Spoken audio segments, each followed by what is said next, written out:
World Mission Report. Bar bought with prayer. August 31st. Colombia. Adriana. Adriana was adept at planting churches in Colombia. The 35-year-old wife and mother planted 6 churches over 15 years, and she was ready to help plant church number 7 in a poor neighborhood in the south of Colombia's sprawling capital, Bogotá. But no one seemed to be able to find an affordable building in a prime location. The seed for the church was planted when Willington, a former alcoholic in the neighborhood, gave his heart to Jesus and started a small Bible study group in his home. The group outgrew his home and moved several times. Now 50 people were worshiping together every Sabbath, and it was time for them to have a church building of their own. Adriana belonged to another church that wanted to help Willington's congregation plant the church. She looked at 5 buildings and found nothing. Then Willington suggested a bar that he had frequented before he got baptized. The bar was right in the middle of the neighborhood, and it was up for sale. But the asking price was too high. Adriana met with the bar owner. She explained that church members wanted to buy the building but didn't have the funds. "Could you please wait for a year while we raise the money?" she asked. The owner didn't want to wait, and he shook his head. Adriana begged him to reconsider, but he refused. However, he added, "If your plan is from God, this building will be yours." Adriana and other church members prayed to God for help, and they started raising money. Then a potential buyer came to take a look at the building.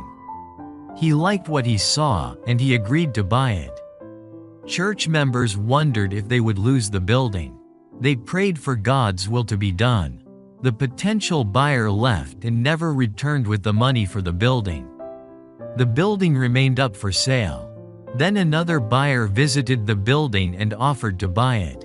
It looked like the sale would go through. Church members again prayed for God's will to be done, and the buyer didn't return with the money.